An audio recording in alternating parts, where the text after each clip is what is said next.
So we'll start just reclined and as comfortable as you like. Did you turn your mic on? Yeah, we're meditating first. Okay, go ahead. So welcome.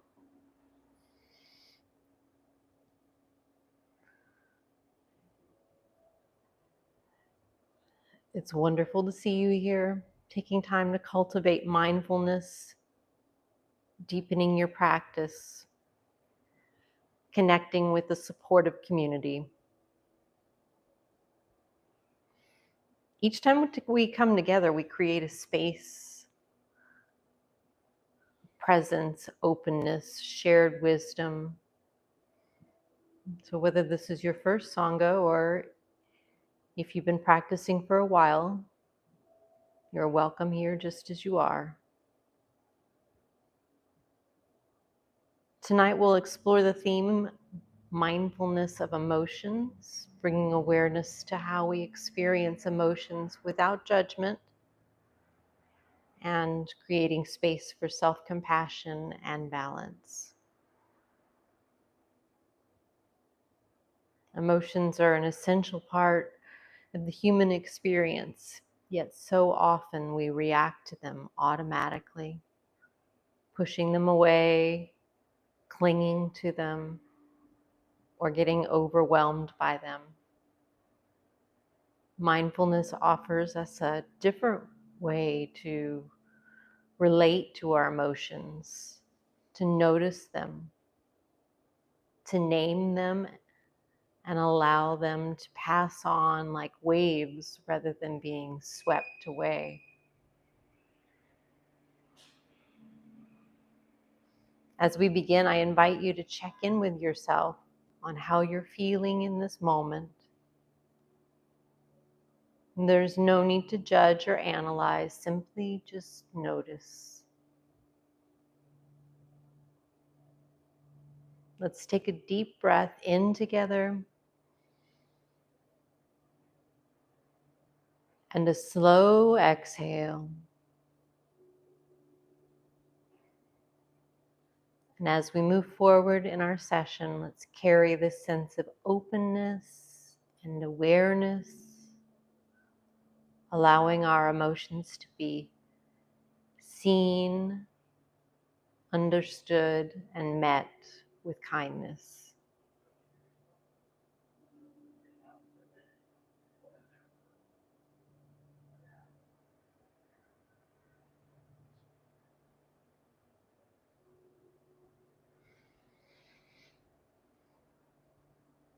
Now let's take a few moments to arrive in this space with a short grounding practice. Together we'll connect with our breath, body, and emotions to center ourselves in the present moment.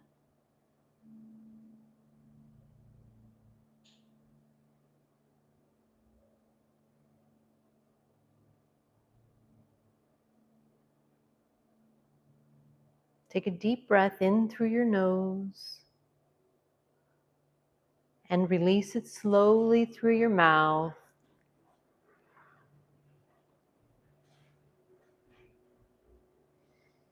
Inhale deeply, filling your lungs, and exhale fully, releasing tension. With each breath, allow your body to settle a little more deeply into this moment.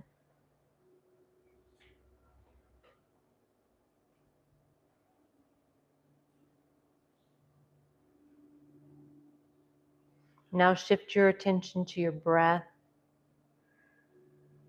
and notice its natural rhythm, how it flows in and out.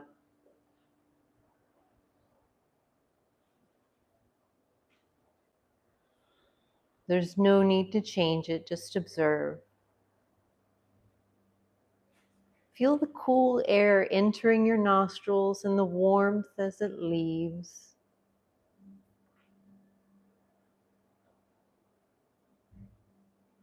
Notice how your chest or abdomen gently rises and falls with each breath.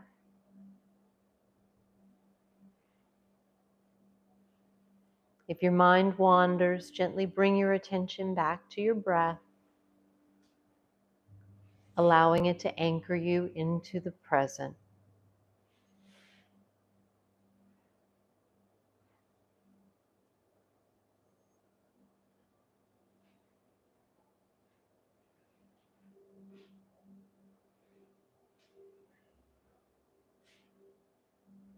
Now bring your awareness to your emotions and notice what's present for you in this moment.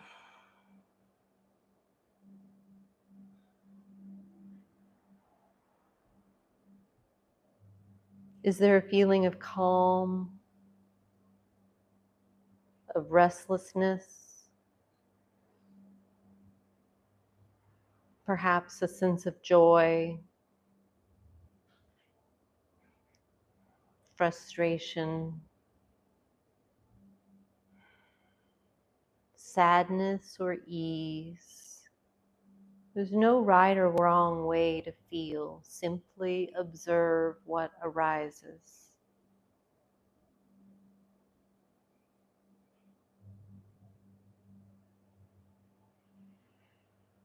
Imagine your emotions as waves in the ocean, rising, shifting, and eventually settling. You do not need to fight the waves or hold on to them. Simply allow them to move through you.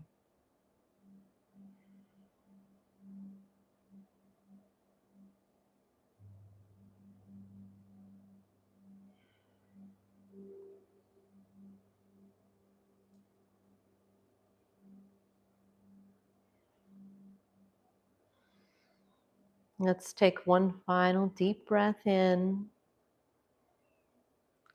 and a slow exhale out.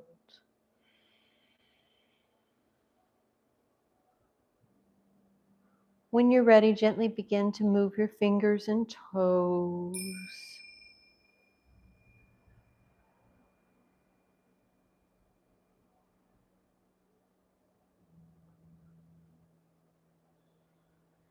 Rotate your ankles and wrists.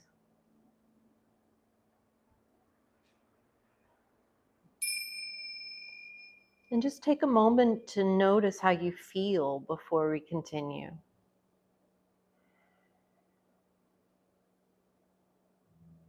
Our emotions are constantly shifting, sometimes subtly and sometimes like a storm rolling in. Yet instead of pausing to notice and name what we feel, we often react without awareness, pushing emotions away, holding on to them, or getting caught in their intensity.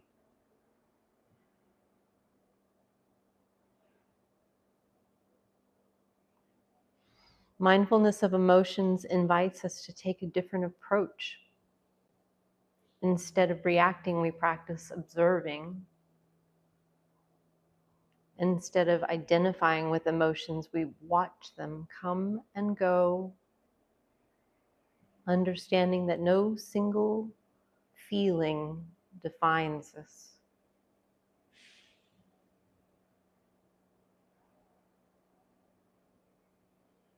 By paying attention to emotions with curiosity and kindness, we begin to see them for what they truly are: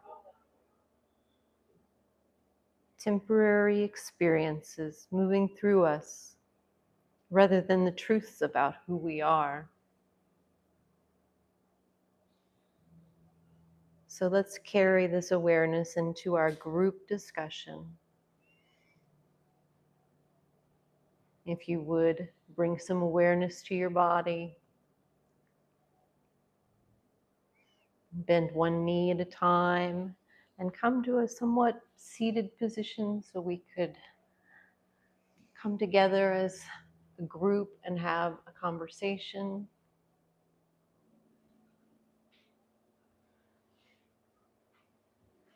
Welcome. Before we begin, let's go over a few ground rules. Nancy is my partner here, and welcome. I know that we've met before, and it's good to see you back again. If you'd remind me of your name. Ethan. Ethan, thank you. Stacy. Yes.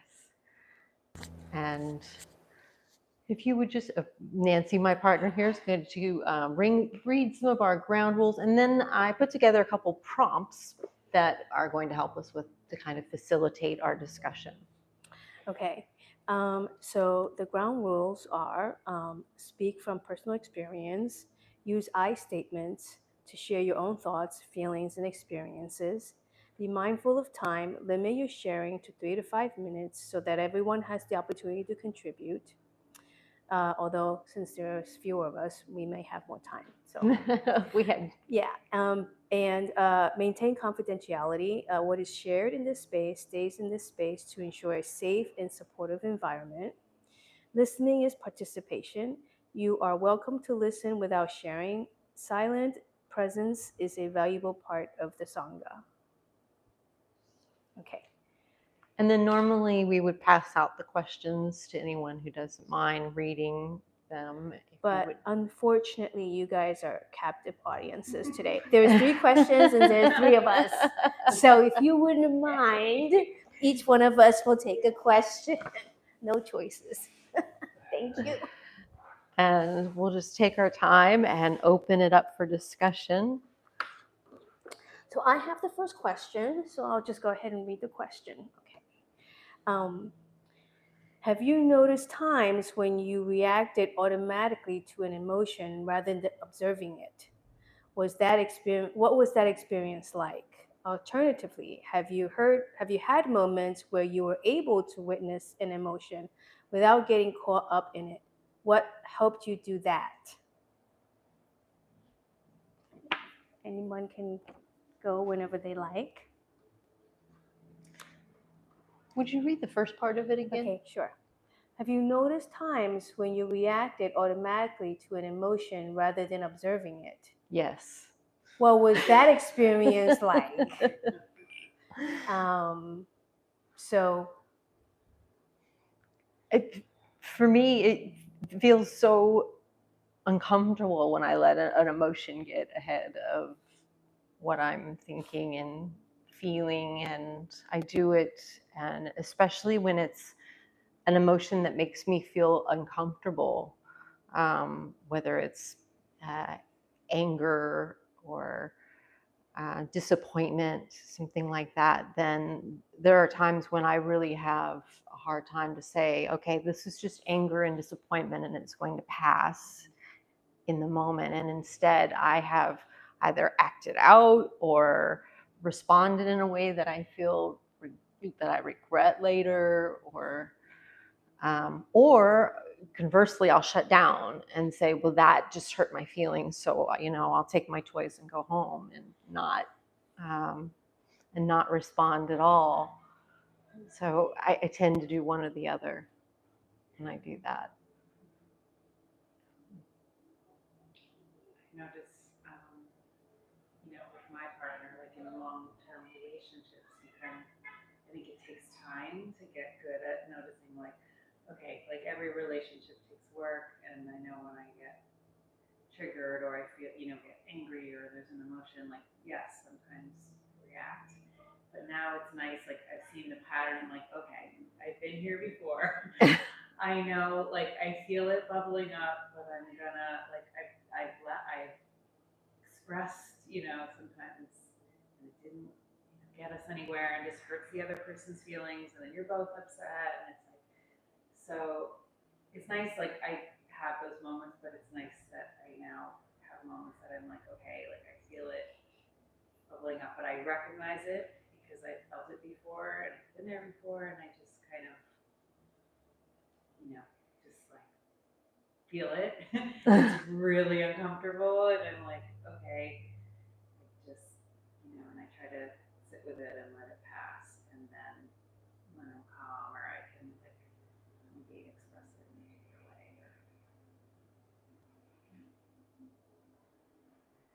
nice to like when you recognize patterns, Mhm. especially in like relationships. You know, you're like, okay, I've been here before. Let's try something. Let's try to, you know, do it differently this time. And it's Yeah. nice to be able to do that. It definitely takes practice. Definitely. Thank you. I guess I immediately think of my father, who is inherently a difficult person to communicate with, and I definitely am cognitively aware of how not to react, but eventually it's almost like I'm annoyed that why are you so upset? So it's an interesting reaction. So, but yeah, and basically even being aware sometimes it's like something's really upsetting you, and I think you selfishly or something want to like let them know you're upset, and so that's I guess what angers you want to be heard. You know, why are you mad? I'm mad too now. But yeah, I mean, none of that really gets anywhere. But in the moment, it's interesting for sure. Being always mindful, I guess, which is incredibly hard. It's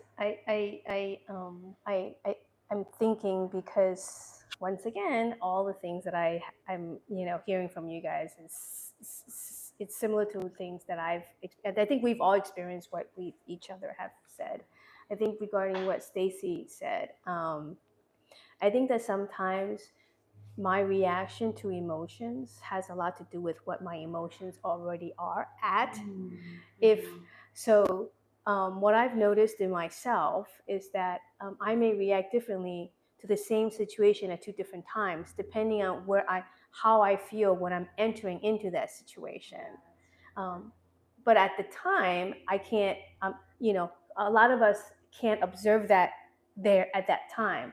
So to be able to compare two emotions to similar situations while you're actively reacting to one is not easy, because then you have to break down and so but afterwards I've always gone back and thought, well, how come last time she said that I didn't react this way? Oh, wait a minute, I was really pissed off because blah blah blah happened this morning. And then this, and added on to what you were saying, with having a relationship, that it's very true that you start to be able to recognize patterns and ways and things. What I have realized, in addition to what you realized, which is, wait, we've been through this again before. Why are we going through it again? What I have realized also is my own reaction to my partner differently two different times in the same exact situation. And I have thought to myself, how come the last time this happened, I was okay with it, but now this time this happened, same thing, now I'm not okay with it? And because having this long-term relationship, you have this history that you can look at and go, it did happen to us one time, and I went back and I'm like, how come I wasn't upset about this before? Well, I realized that I was taking something out on this situation that I was upset about previously at another situation. But because this thing was so minor that I previously was like, oh, let it go. But this time, because I'm already ticked off, so, but that's once again, like you said, when you're having a reaction at that moment, it's hard to, um, it's hard to recognize what you did differently the last time than this time while you're at it. But then, if we really think about it, honestly, in all three situations, what really is important is what you're entering into the situation already feeling, because that, for me personally, really, changes things. For you, your father is a certain way, and he incites a certain feeling inside, an emotion inside of you whenever you encounter him. and you tell yourself, okay, being his son and having a whole lifetime with him, I'm sure you have a lot of emotions built up that any little thing can trigger a domino effect of all the emotions going back your whole childhood. So, oftentimes, you're like, oh my God. Ugh. And in reality, the situation can be really small, but because you've got this whole childhood of emotions that he can trigger down the line, right? Because I know my mom can do that to me because she made those triggers, right? So it's like this. I always feel like emotions are so layered because what you're feeling at that exact moment is not the only thing you're feeling. There's all these other feelings and emotions that are already there that we're not aware of because we don't normally walk around being completely aware of all of our emotions until one makes us go boom, like a real reaction emotion. And then we're like, wait, I feel something. And then and so that's why reactions get so big because they might start small, like a little frightened reaction. Have you guys ever noticed where somebody frightens you? You go like this, but you don't scream. You only scream after you realize you got scared, right?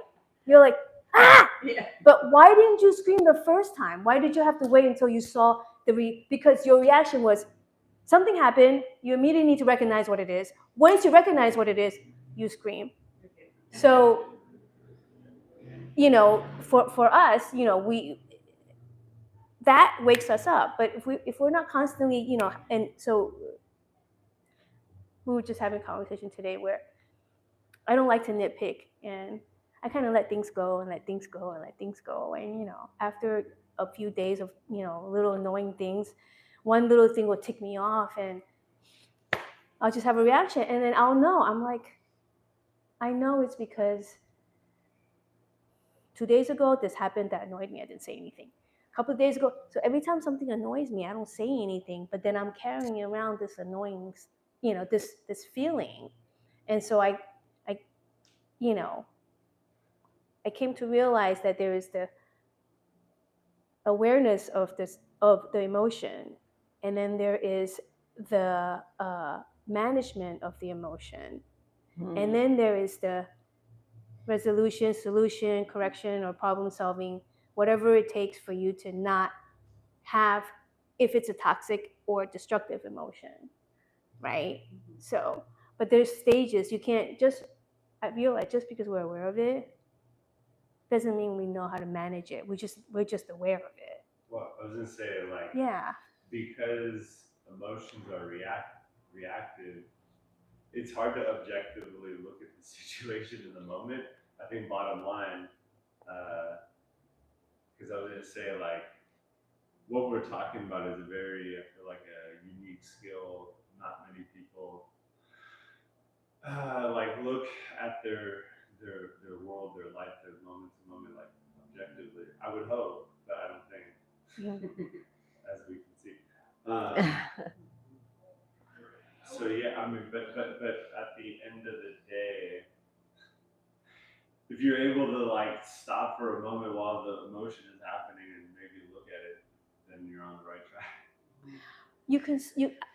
How I started off is going to it afterwards because I was so emotional at the moment. I couldn't stop myself to think logically, right? But I always go back, and then once I go back and I start recognizing it, it became easier and easier to actually do, as you say, at the moment, step out for a second. And when I go back and think about things, I don't go back to rehash things and relive things. I go back to think about, why did I react that way? Why did the other person react that way? What did I do? What did they do? Because really, in your mind, a lot of that is already there for a certain amount of time. Of course, don't wait 3 years because you're not going to remember. But so that's what, for me, I started off as that as a practice, and that helped me make that little break. But you're right, it's really difficult, and just because I'm saying this right now doesn't mean I do it all the time. It doesn't mean I can. Like, we all know, we can say something, but if I could do it once out of every 6 times that I react, eventually, hopefully, as I get more aware, it gets more.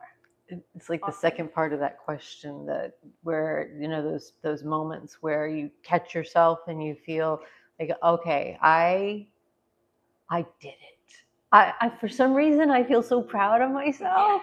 Like I give myself a little pat on the back, and you know, just okay, that thing did not get to me this time, and I did it, and I sat in that. It didn't feel good, and I didn't act out, and I didn't let that person get the better of me, or I didn't act in a way that I'm not proud of, or no.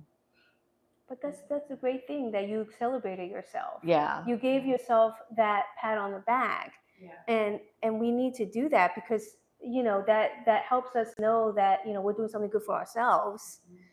You know, and you know, all of this observing is good for the other person, but really it's our peace of mind and, you know, emotion. So it's for both, you know. It's funny too, because I don't know, I'm going to be 53 in a couple months, and I'm like, it's taken me this long. Like, it's a lifetime of learning how to do, you know, you think by now, like, you know, but I'm just, like, there's certain things I feel like I'm just really getting good at. It's like, wow, like, this is, you know. Can you imagine being 25 and having a 50-year-old tell you that I'm just starting to I figure know. out, and they're like, what? I know, or like, and be okay with that. That like, this is, you know, it takes a really long time sometimes to, you know, it takes work. Right. Yeah. I like the second, be okay with that. Like, Yeah. you know, okay, it's taken me this long to learn this, but that's okay. I'm here right now. And Maybe it's like because you said, have proud to. of yourself. Exactly. Like, Exactly. yeah. It makes me think. I'm always the person who's like known as like very calm and like the most chill, and so I don't have any negative interactions in the world with my father. Oh my God, they're just like the only person, and I guess it makes me think like I'm for sure already in fight or flight as soon as I have to encounter him. It sucks, and so it's like I'm already operating from fear, even though I know better. So it's so interesting psychology. But you know, I mean, if you're reactive that way to only him, Yeah. it's very telling. Yeah, right. Because, that's what I'm saying. you Like, know, what is it? right. Why do I feel this way immediately? Yeah.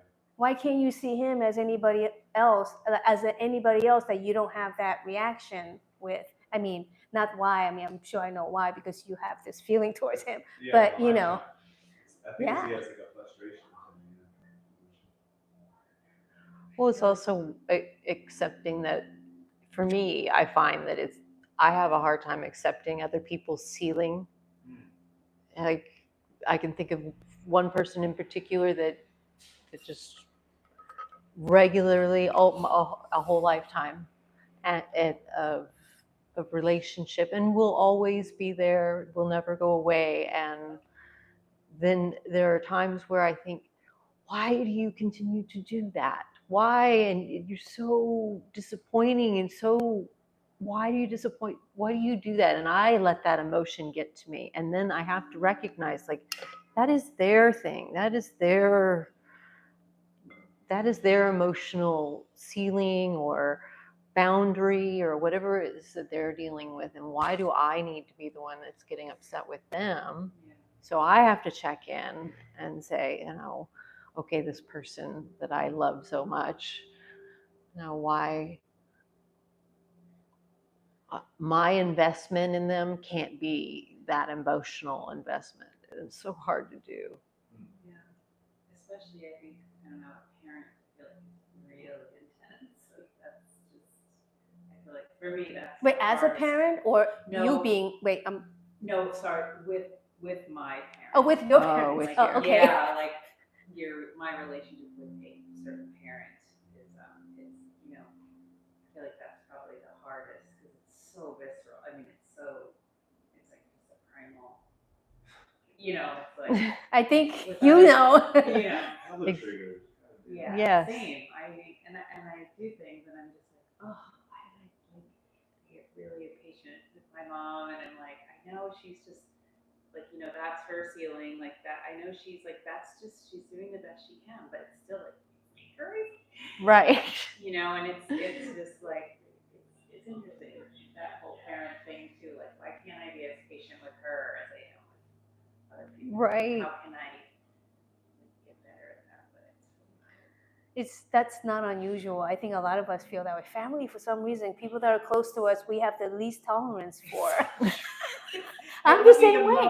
I mean, I used to work in a nursing home. I have the most tolerance for elderly people, but then when my mom, she drives me crazy. She won't listen. No, that, but you know, yeah, you know, it's just it's like this whole family, you know, situation that is so different. But I was going to ask you too, you know, how you notice you and your mom. Do you have a daughter or both your kids boys? Oh, okay. So probably not comparable. Okay. Because I was gonna say, like, what do you notice about your relationship with your daughter? But okay, yeah.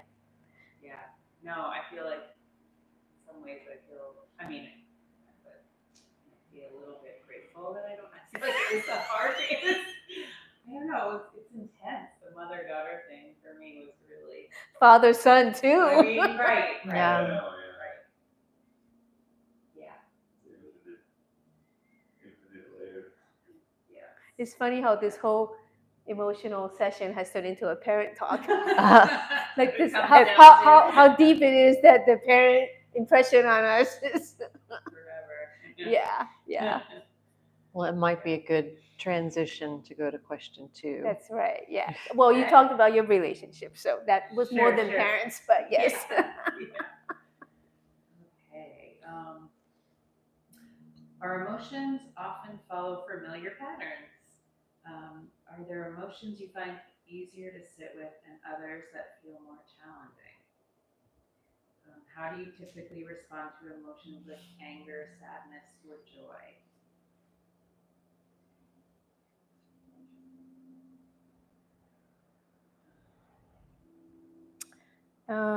Wait, was that two-part? It was two-part. Okay, yeah. so the first part was just sorry. No, yeah. I didn't know where it stopped. Yeah, sorry.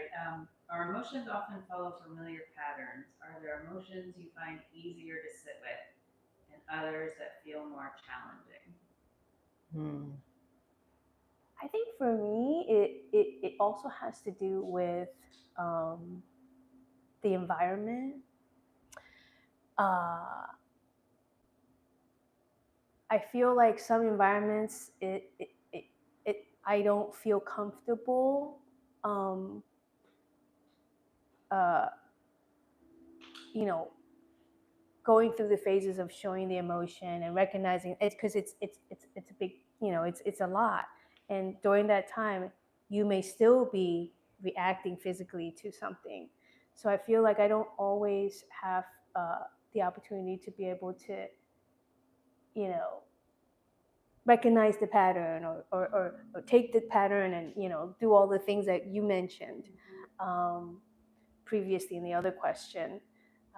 And so, you know, what's going on around me, for me, affects me a lot in my reaction, in addition to the emotion, depending on whether it's in a crowded setting or in a setting like this, or, and especially whether it's a familiar setting or unfamiliar setting. So, I think that for me, the hardest is anger.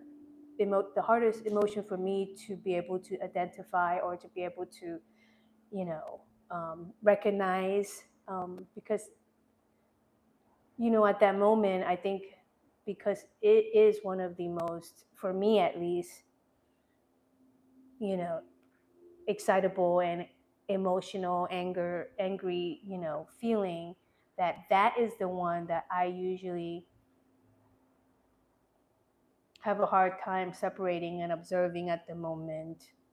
I think sadness is a little easier because I always feel a little more calm and down, and I can think a little bit more clearly. But I don't release the emotion as much. So one is more of a release, and one I get to think a little bit more. But ultimately, I think both needs to the other. With anger, go back to be like think about why I was angry. With sadness, understand it, but then also making sure that I allow myself to feel it. I don't know if that's. Well, and I think because again, like anger, usually something is happening, so it's hard to. You can't like walk away from that moment because you were like being assaulted by whatever. So you can't. I don't. But after you could reflect on it, where the sadness is something that has already occurred, so it makes sense that you can sit with it. Yeah. So, again, if you could find in a moment where you're like being assaulted by something, like, hold on, let me think about this. Let me process this while you know. Hold that thought. I find that there are certain emotions that I will that I either chase or I just completely push away. So like the joy that you mentioned, I'll try to hold on to that fix of whatever it is for as long. And the thing about the emotions that we said, I think in one of the last questions, where it's going to pass. It's going to pass no matter whether it's joy or whether it's anger. And when it's that joy, it's like ice cream for me. I just want to keep going and continue to enjoy it and not stop enjoying it. But when it's anger that turns into like something else, or I don't know, where do you go from anger to like sadness from the anger? Then I want to retreat and just stay away from it. And that's and even with sadness, with like loss or a feeling like that, I've found that I will often retreat and come into myself. And it's not to say that it's good, but it's a way that I tend to, even at this stage of my life, I found that I've regularly cycled through dealing with those types of emotions those ways.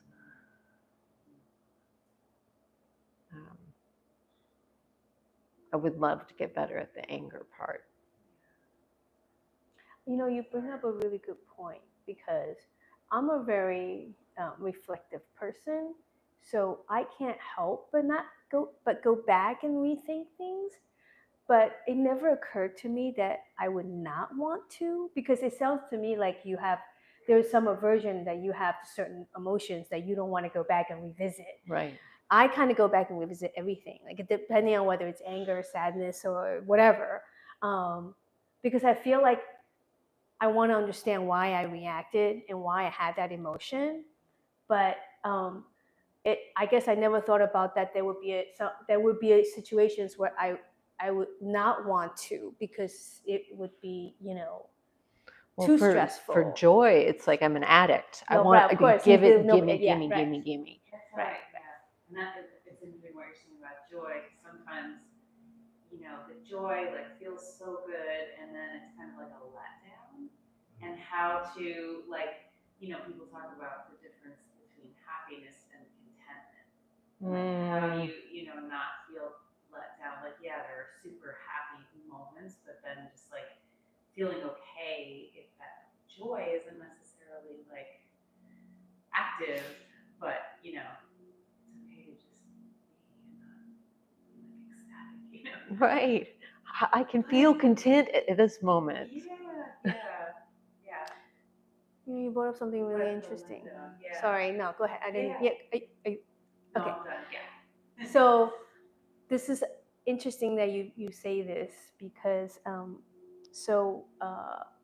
with the body, and a lot of us might know.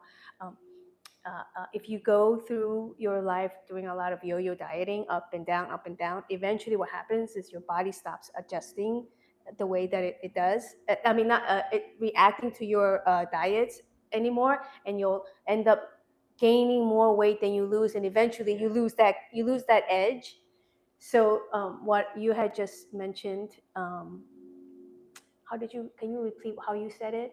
Just like when you're feeling like when you have a lot of joy, like sometimes. Oh, yes. And then you feel, then when like it's done, you're kind of, like you're saying, you're chasing it, like then you feel kind of let down because you're like, Right. Where's that amazing feeling?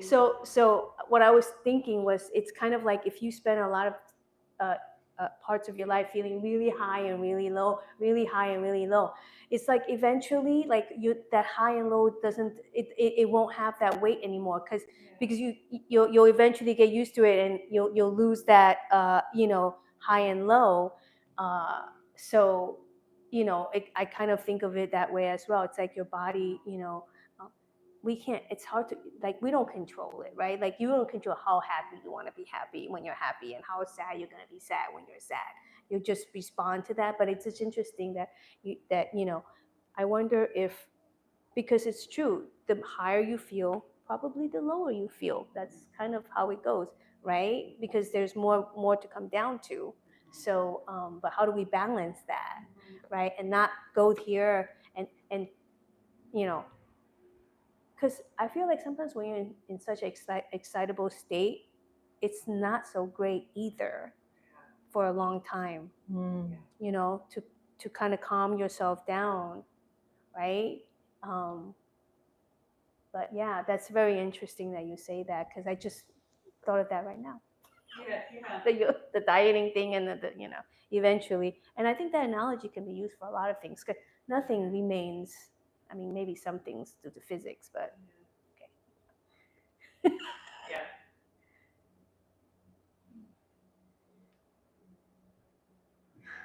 I don't know. I was just maybe gonna say that, like you were saying, environmental. So it's like it's so much easier to feel joy. Like obviously, if it's a really beautiful surrounding. But the thing with joy or like happiness is it's like kind of fleeting. Like we all just said, it's fleeting. So How do you keep it? How do you keep it? But also like accepting that the day-to-day reality doesn't have to be profound, I guess, which is hard to fathom. You're just like, I guess we're doing this. This is life. Well, exactly. This is kind of the difference between what she was saying, is that some people want to think about and reflect and do all this, and some people just be like, let's move on, right? Yeah. So if we could find the balance, would be great, because you don't want to overthink and mull over things, but you also don't want to avoid things, right? So a little bit, a combination of both. Yeah.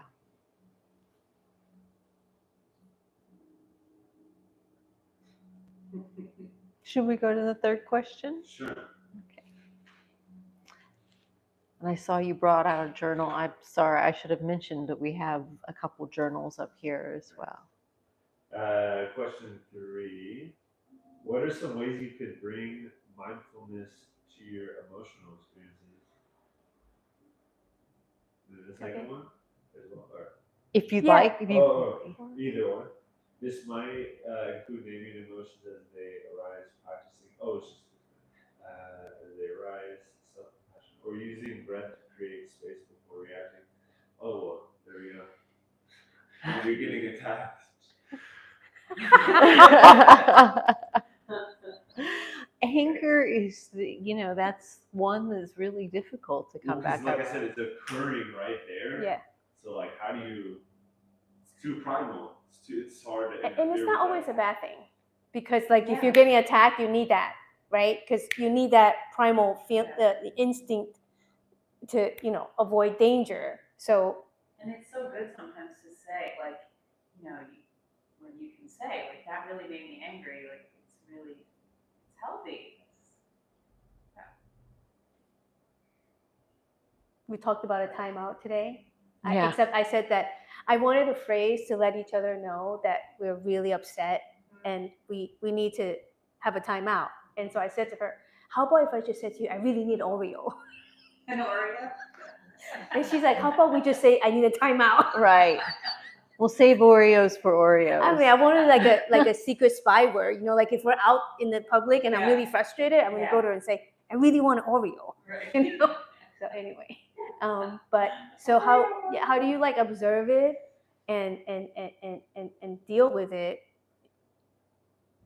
in live moment while everything else in life is still happening, whether you're outside? What if you're, you know, walking down the street and there's all these people, like, right? And you can't tell somebody, hold on, you know, and so how do you navigate? It's nice that you and I have an agreement. Right, exactly. Right. But you don't have an agreement with everybody in the world. Yeah. So, you know, so you're going to encounter situations where you're tested. I mean, I think it's really, really unreasonable, impossible to expect people not to have emotional reactions. It depends on how, right. It just depends on, like, you know, once you have it, you know, how do you deal with it? How do you manage it? And how do you make sure that it doesn't harm other people? But it's really hard to, you know, even the calmest person, there's somebody out there that's going to trigger you, right? Because he's like, I'm so calm, but, you know, I've got this one thing. I think, you know. I mean, for me, therapy has been really helpful. I know it's like not for everybody, but I feel like it took a mirror, like somebody to be like, to just like look at things outside of it, and I was like, oh, am I really doing that? Yeah. Yeah, I can relate to that. I mean, sometimes just by the things that I'm saying, the therapist doesn't even have to respond, and I'll hear myself say it, and I'm like, I just, you know, and the realization of whatever emotion it is that has overcome me, or how I've let a situation become bigger than it needs to be. It is just life. And I don't know, I heard some coworkers at one point, also a place where I get frustration that regularly comes up. But I've heard coworkers that, you know, they've said, look, you're going to be dealing with that person regularly. The emotion's going to pass, but the person's going to stay. So, you know, how are you going to work through that? And that, I think, I mean, it's typical for both those types of relationships as well as the close ones, where it's like, okay, now we've got to get on the same side of this problem somehow. Yeah. And I don't know how to do it yet. I mean, it's super hard to, you know, people say, like, try to feel compassion for even the people that you're most upset with, or like if you can sort of, it's really hard. Right. Yeah, I mean, I think that, I mean, I've had my, you know, experiences, very little, not as much with therapy, but I've also had my challenges.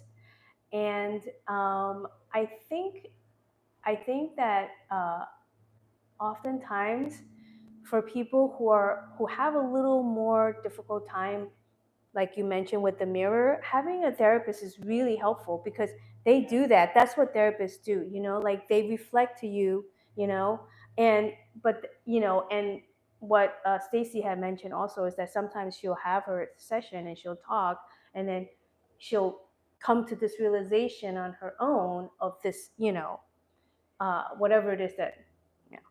So, you know, to me, you know, I have always felt like, what if each and one of us just gave ourselves 1 hour once a week to sit down and think about emotions, think about what has happened, what has bothered us, what has not bothered us, what's been happening, because the time that you take out to see your therapist for that time, that's exactly what you're doing. I compare that to personal training. I used to say that all the time.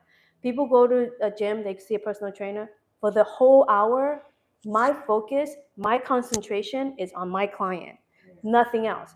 I'm training my client. I have a program for them. I have this for them. So for how often, I always tell this, and this is not new, but I always say to people, how often do you have one person whose entire focus for 1 hour is just on you, right? And people pay for that. And personal training is very important. I get you. And therapy too. But you're paying for that individual attention time that we all crave so much because they listen to you unconditionally. They have no bias. They're not related to you. They're not your partner. They're not your loved one. They're not father, mother, whoever. But what if we gave ourselves that? No, you need the guide of a therapist. Yes.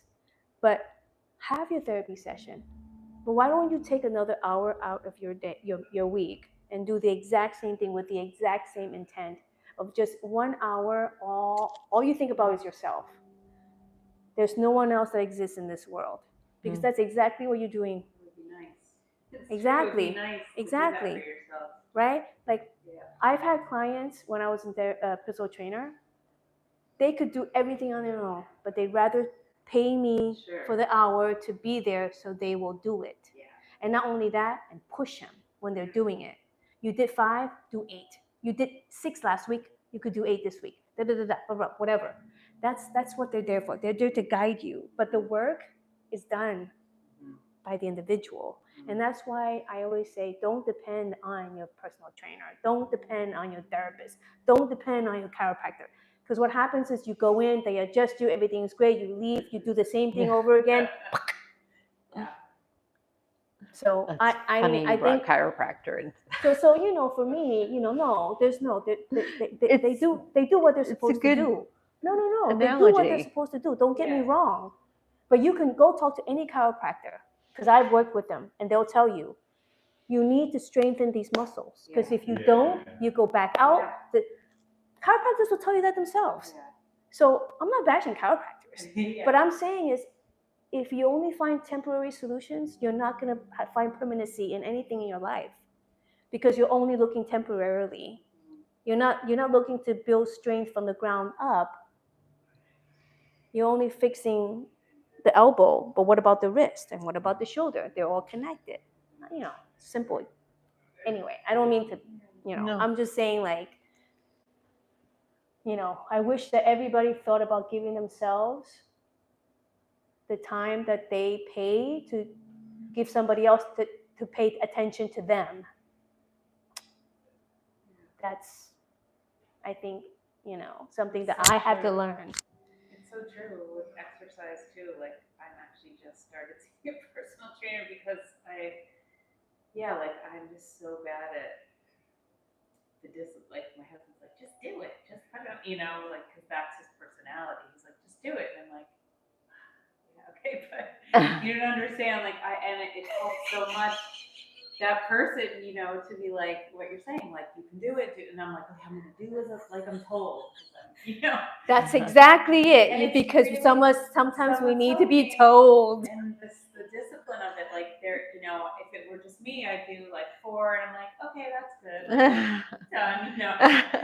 It's uncomfortable to like push more, but if I can follow someone, it's right. And then what's great? Easier.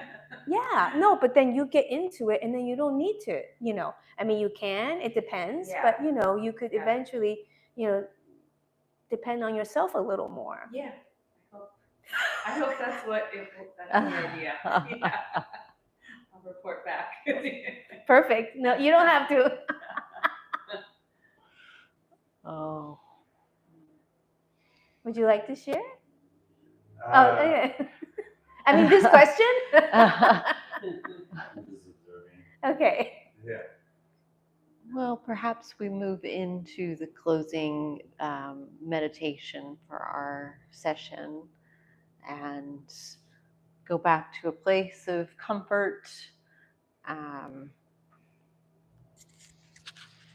reclined in any way that is good for you.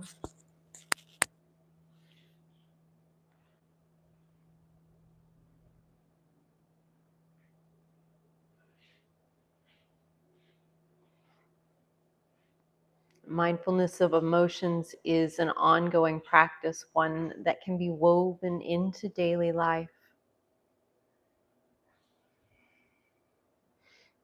Here's a few ways to explore some emotional mindfulness this week. Pause when you feel an emotion arises. Simply notice before reacting. Those are some things we talked about. Name the emotion. Try saying to yourself, this is frustration, or this is joy. Use the breath to create space before responding to strong emotions. And practice self-compassion when emotions feel challenging. Recognizing that we all have them. It's part of the human experience. So let's take a moment to integrate today's discussion with a closing meditation. It's an opportunity to settle, to reflect, to cultivate a compassionate relationship with our emotions.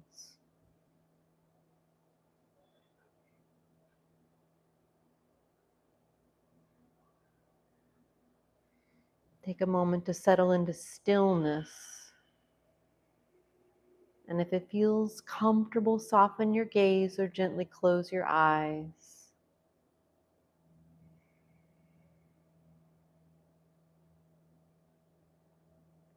Take a deep breath in, feeling the air expand through your chest and belly. And then a long, slow exhale, releasing any tension or tightness. Let's take another deep breath, inhaling through the nose and releasing gently through the mouth. With each breath, feel yourself becoming more present, more connected, and more open to this moment.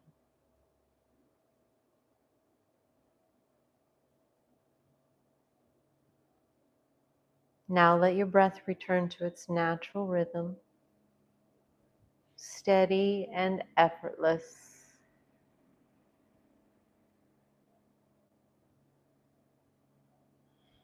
Simply observe the inhale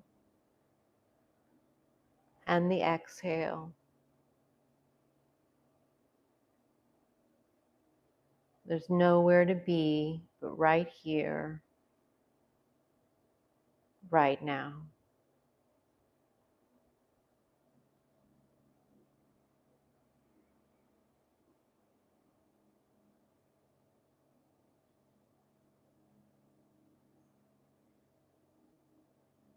Now shift your awareness to your heart center,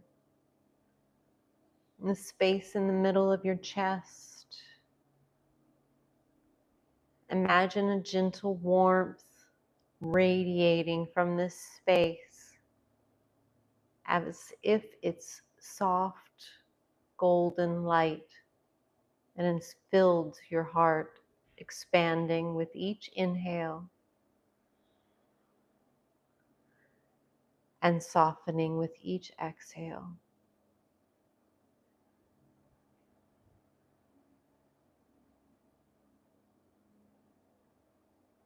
This light carries the energy of kindness, compassion, and acceptance, welcoming all emotions without resistance. Whatever emotions that are present for you in this moment, whether light or heavy, joyful or challenging, see if you can acknowledge them without judgment.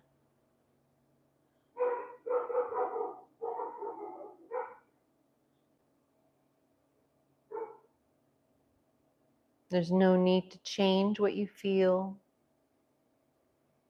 only to meet it with curiosity and kindness.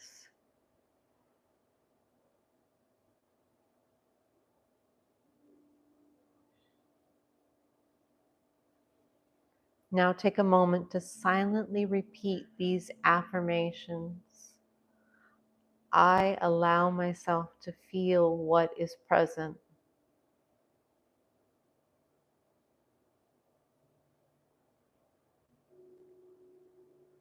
I meet my emotions with kindness.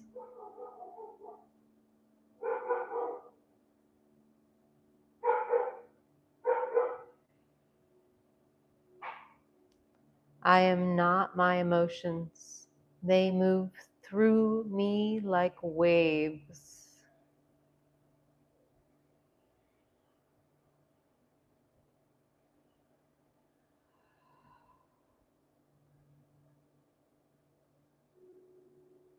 As you repeat these phrases, notice how they land in your body. If there's any resistance that arises, simply acknowledge it and return to the breath.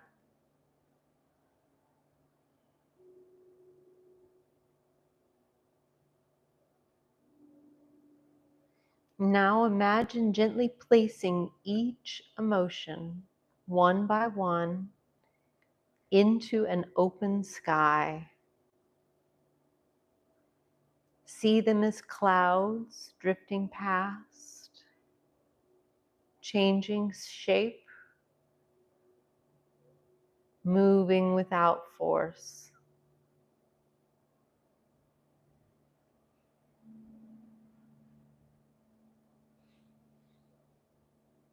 There's no need to hold on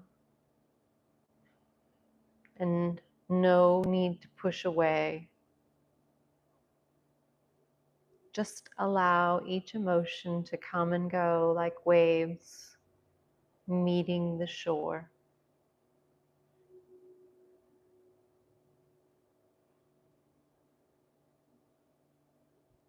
If a particular emotion feels strong, imagine holding it gently as if cradling it in your hands, offering it understanding.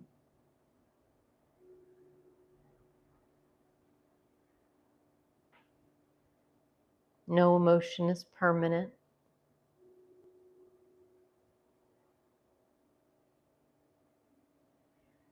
Each feeling, no matter how intense, will shift and change just as the sky remains vast and open. You too are spacious enough to hold all that arises.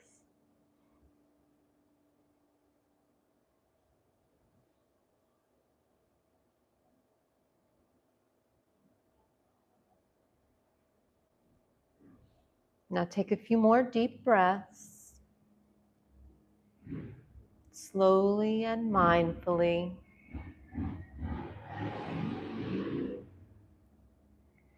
Inhaling ease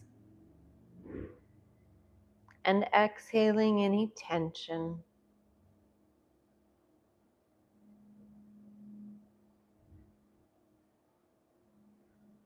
As you prepare to return to the space around you, bring a sense of gratitude to the moment.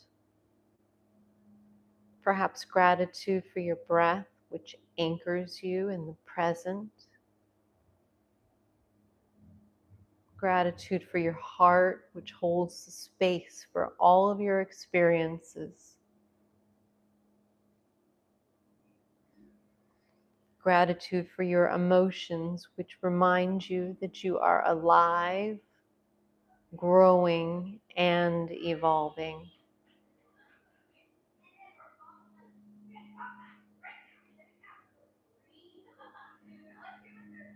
Take one final deep breath in, feeling the fullness of the moment. And a long, slow exhale, letting go completely. When you're ready, begin to wiggle your fingers and toes.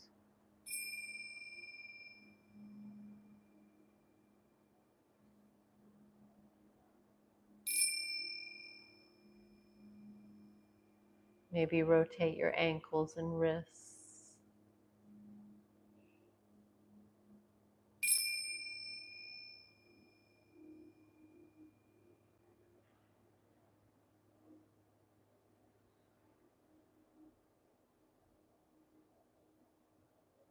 Softly open your eyes, allowing yourself to come back to the space with a sense of ease and presence.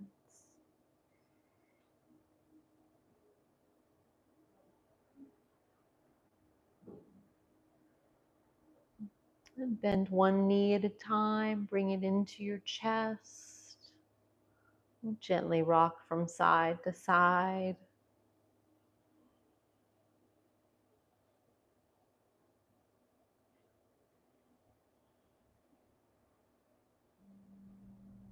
Gently roll to one side.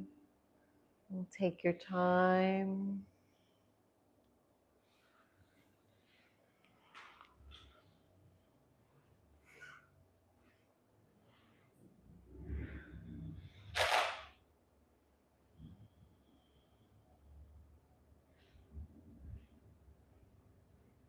Thank you for taking the time to reconnect with yourself. May this sense of self-compassion and emotional awareness stay with you in the days ahead. And if you'd like, feel free to join me with hands at heart center, bowing our heads in gratitude for the lineage of this practice. And in humility, may the merits of our efforts benefit all beings everywhere. The light in me sees and honors the light in you. Namaste.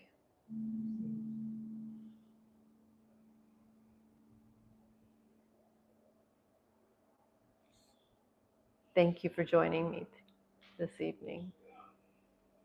Yeah, it's really lovely.